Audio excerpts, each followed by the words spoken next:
Hi, everybody. Thank you for coming back to Living To Do's review of, actually, this is going to be a new review of Winning Time, the rise and fall of the Laker dynasty. Um, it's a new show. I'm going to review episode one. It's about Magic Johnson and the Lakers. And the first scene, they have Magic Johnson at the hospital in 1991 when he got that famous, unfortunate diagnosis. And he's leaving the hospital and he's leaving with somebody. I'm not sure if it's an agent or who that person is, but he's driving him in the car, and it's the driver, the guy, is crying. And he's crying because I guess he knows, you know, what has happened to Magic. And that's how they start the show. But then they go all the way back to 1990, or no, 1979, where Jerry Buss was looking to buy, no, Jerry Buss was looking to buy the Lakers. Um, and he paid 67.5 million dollars for the team. I guess at the time, basketball wasn't as as exciting as it is now, and he had a lot of energy and enthusiasm about buying this team and making it exciting, and I guess also generating money. This guy was a player. He's at the Playboy Mansion, so you all know what goes down in there. I just didn't. I heard the name, growing up, but I didn't know his backstory. Um, so that's who he is. It was a player. Um, then they cut to Magic Johnson at the time, who's just, I guess, going to college, and he is going to be drafted, and we see his little bit of his home life. His mother, she, a religious woman, she didn't even like the name Magic because she was a Seventh-day Adventist, and that's the devil's work. So I don't know how she feels, or all these years, about her son becoming a very famous guy with the name Magic. If she still had that belief. Their dad, he was a trash man, and he worked uh long hours. He was actually a trash man on the weekends, and he worked for the Chrysler line. I guess they're from Detroit, Michigan, and that's big up there. And he worked there during the week, so put in a lot of hours for his family. Um, he couldn't even make the big thing where the draft, where you get that call to find out what team you're going to. His dad had to work. So this guy's about to make millions, but his dad's still on the job. And I know it's probably, common knowledge, but I didn't know that Jerry West was the Lakers coach back then. And I did know that he is the silhouette on the NBA basketball logo. I did know.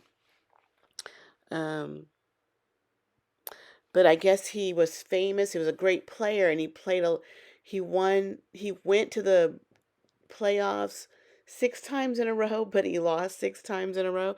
I don't know what made him so special that they made him the logo on the NBA um, merchandise. But the guy had a really bad attitude too. I didn't know that. I knew the name, but I didn't know how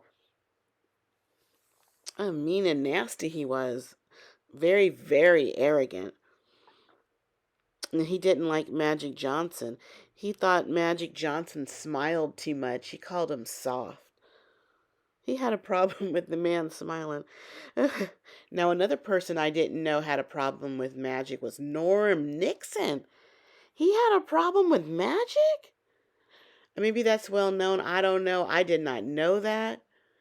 Oh my goodness. This guy had an attitude. Cute. I always thought the man was cute, but he was arrogant. Um, and he had a problem with Magic coming on the team. I just did not know that.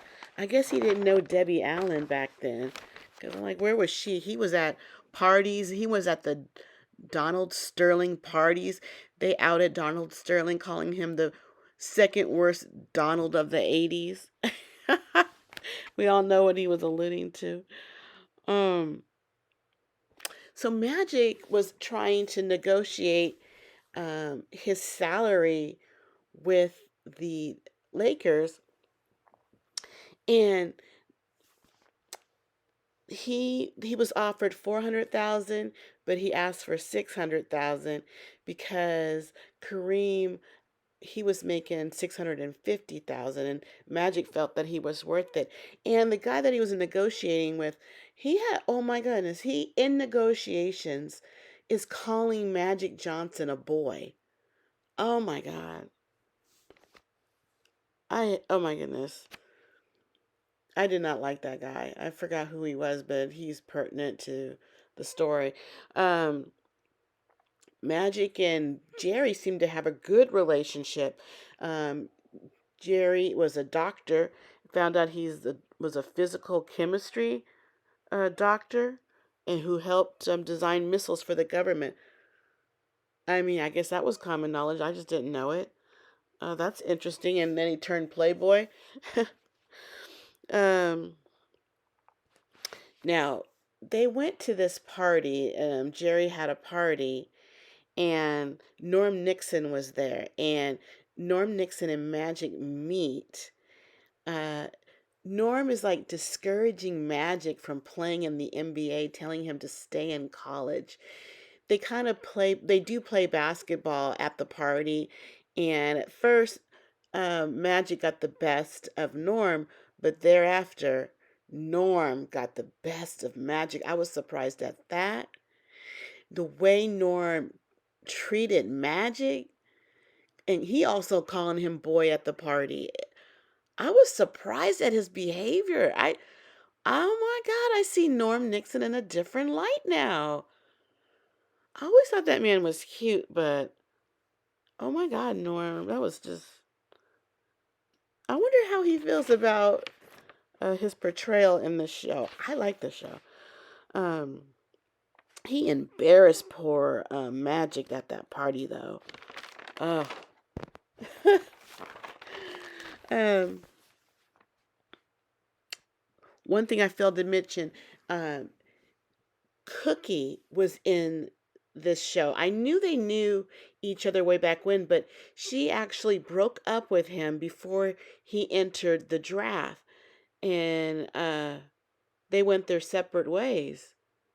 Oh my goodness. It's just so interesting to see it. I mean, you heard about it, but just to see it, it makes it more real. And it's like, oh my goodness.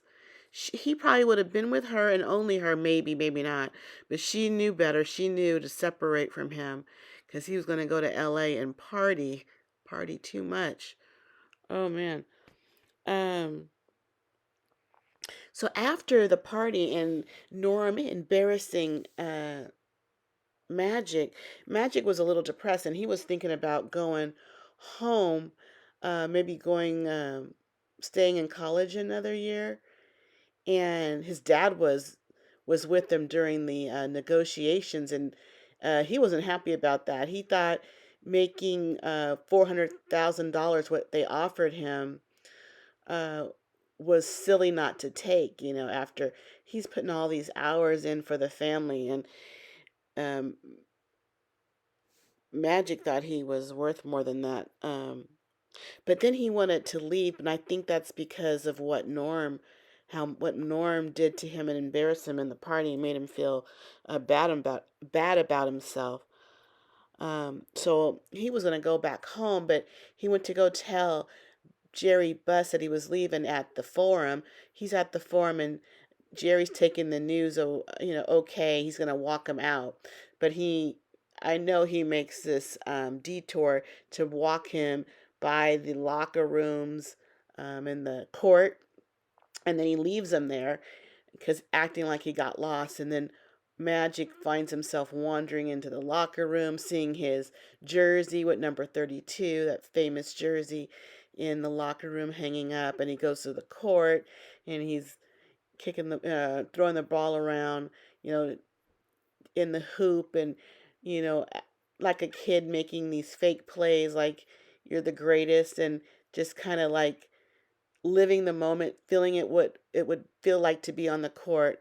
And then he rethinks his decision, and we see him at the press conference with Jerry Buss and Jerry West, and he accepts the offer. He is going to make exciting basketball for the Lakers, and Jerry's mad. Jerry doesn't like him. Jerry Magic tries to put his arm around Jerry, and Jerry has this grimace face on his face, like ugh, like doesn't want to be touched by him or something.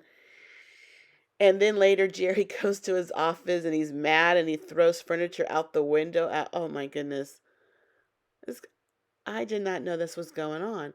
And then later we see, and there's like they show the way they break it to us what Magic accepted. It was a TV was on, and they said that Magic is going to be the second highest paid player, make or rookie, not player, rookie, making $500,000 a year. That's how it ended.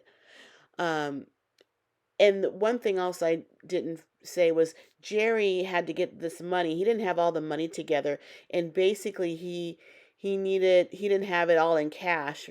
Um, and he didn't even have all the money. He had to borrow, and he borrowed from his ex-wife.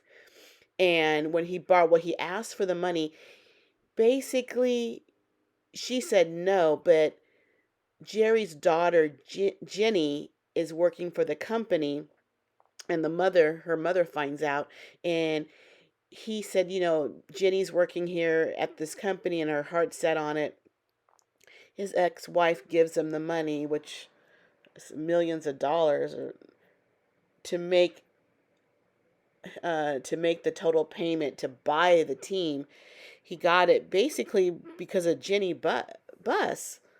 So she was indirectly the reason why Jerry Buss owned the Lakers. That was interesting. I really like this show. I think we're gonna learn a lot. We learned a lot in the first episode. So um, I'll be back next week for episode 2. I'm liking it. It's good. Please like and share this video and subscribe to this channel. And also, you can find me on Fanbase, the new app, the monetized app that is out there under the same name, Living to Do. And that's all for now. I'll be back next week for episode 2, but I gotta go because I got living to do. Thank you.